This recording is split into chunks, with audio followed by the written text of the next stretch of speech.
Welcome, everybody, to this week's podcast episode for the Financial Freedom Podcast. I'm your host, Dr. Christopher Liu. And as you know, we talk about four different types of freedom: time, financial, location, and health freedom. And in that light, I'm always interviewing entrepreneurs, investors, people on the cutting edge, and sharing those insights with you.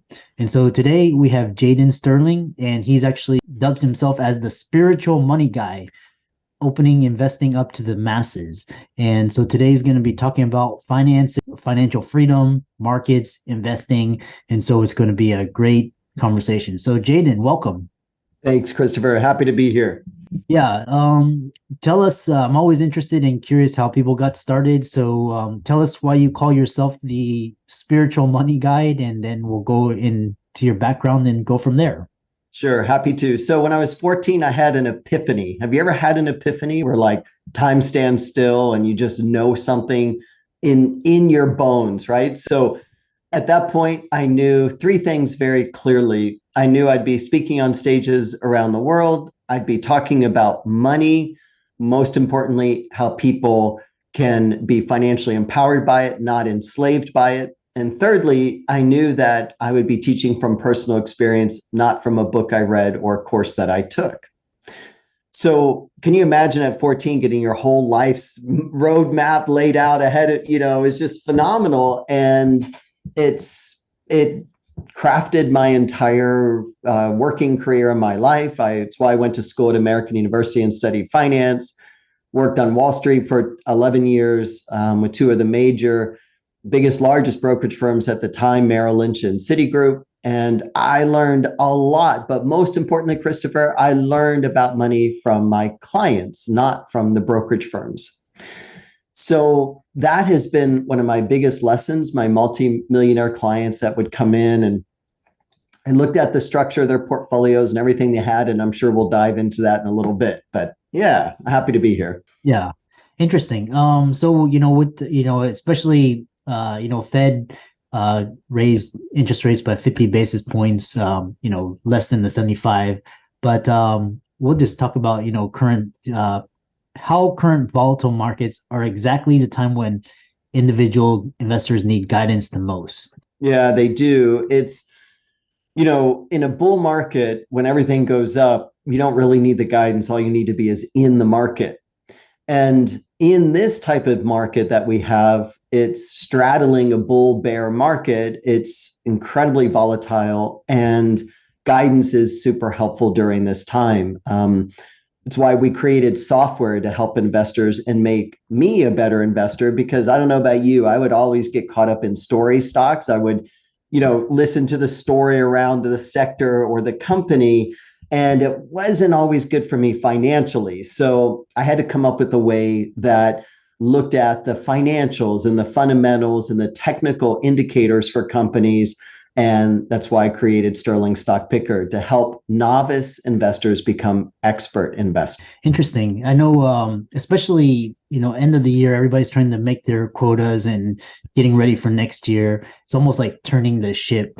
What should we look out for at the end of this quarter, as well as what's coming in 2023 in terms of the equities markets, overall market trends, real estate, for example? I'm curious to hear your thoughts. Sure, happy to share. So what I'm hearing now more and more from analysts is lowering earnings guidance. And I thought about that for a bit, and I thought, oh no, that means we're going to have a tough next quarter. But actually, when analysts lower their expectations for earnings for companies, it actually helps the markets, because companies then can potentially give a surprise rather than, something that wasn't so great.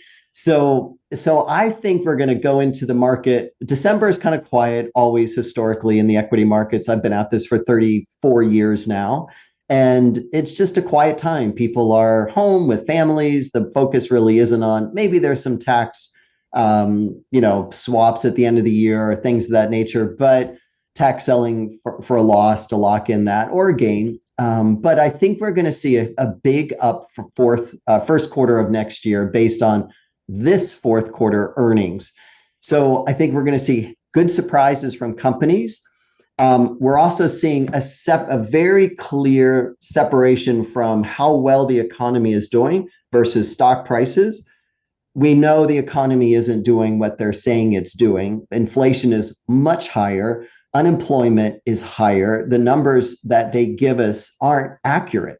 And as an investor, we have to become aware of that and then navigate the investment environment based on our personal experience of the market. So I'm saying to people, invest in your own backyard. You don't need to have international investments in other markets. There's enough in North America here, enough companies to make money with that you're already familiar with. So my wife and I were just in Vancouver celebrating our wedding anniversary, and the line out the door, Christopher, of Lululemon was out of this world. I've never seen it like that. So there's this huge, robust appetite for, you just have to, what I say, be a first-class noticer. Start really looking around you and noticing. Let's talk about real estate, because I built a $12.5 million real estate portfolio in the early 2000s. And there was a capitulation in that market in 2008 when there was a crash in the bond market. And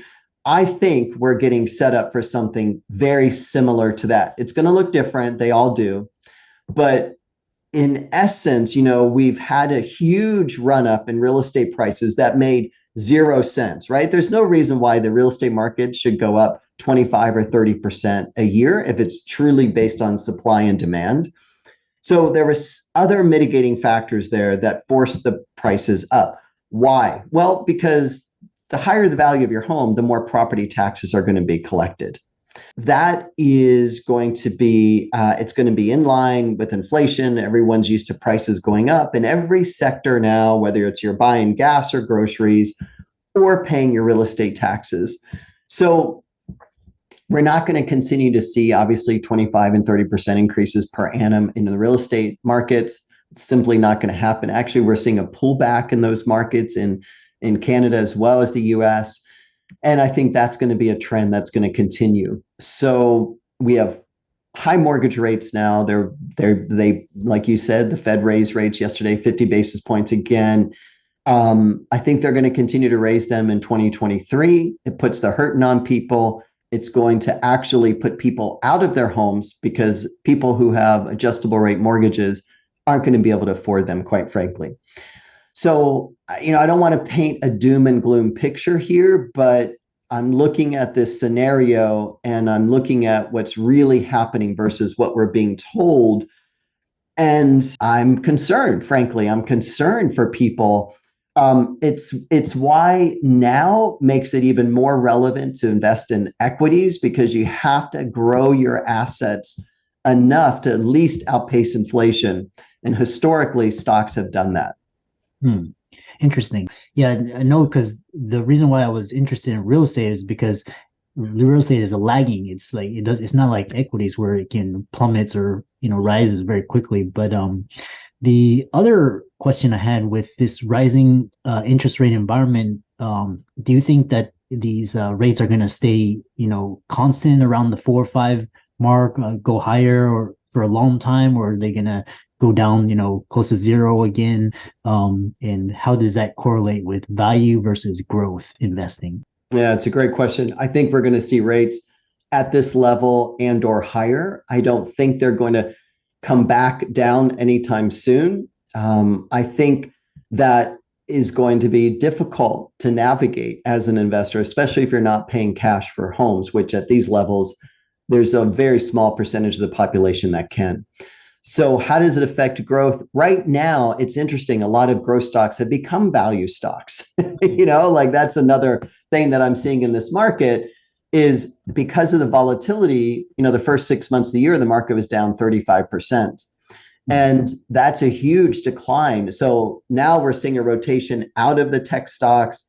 A lot of these companies they've come down to earth in their valuations. I mean, when a company hits $1 trillion in valuation, you just go, what the heck, but what I'm seeing, interestingly enough, Christopher, I've been looking at the food companies, and there's a company called Empire Foods that is posting quarterly earnings equal to their market capitalization. Yeah. And in the history of my investment career, Christopher, I've never seen that ever. So the market for this particular company I mentioned, Empire Foods, the valuation, market capitalization is 8 billion. Well, their previous quarterly earnings for the last year have been 7 billion and up each and every quarter. So these companies are printing money. We know it. We pay the prices at the grocery store.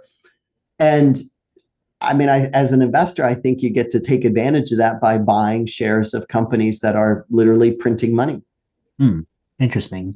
Because you mentioned, Lululemon, which last time I checked, is doing very well. Yes.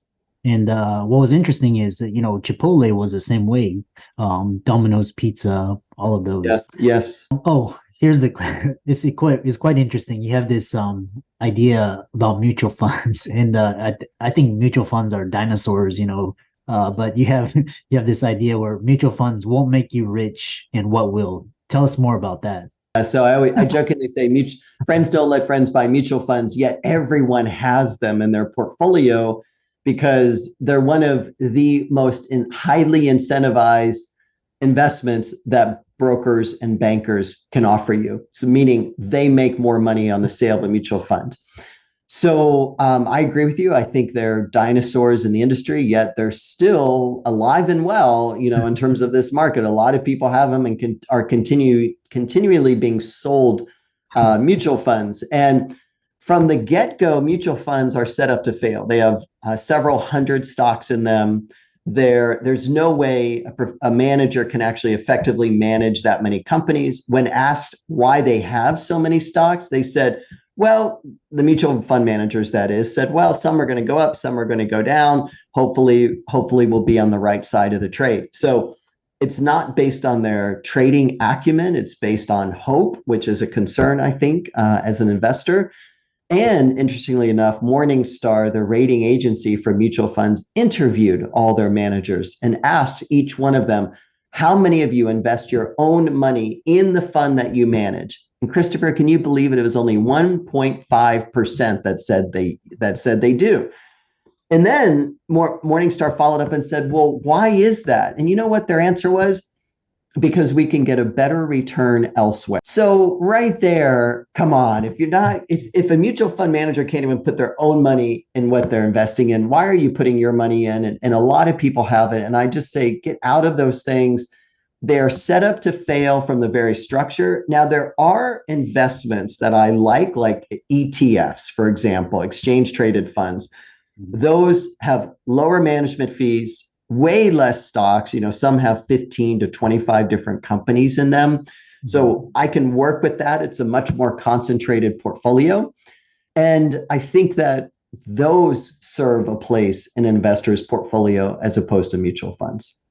Interesting. I mean, once I saw the fees and, especially after 2008, where they're incentivized to, sell you these things. One thing is you talk about diversifying your portfolio and market timing. Tell us more about these concepts. Yeah, most people think in order to get the returns in their portfolio, they have to be diversified and they have to time the markets. And I love what Warren Buffett said, diversification is the tax that stupid people pay.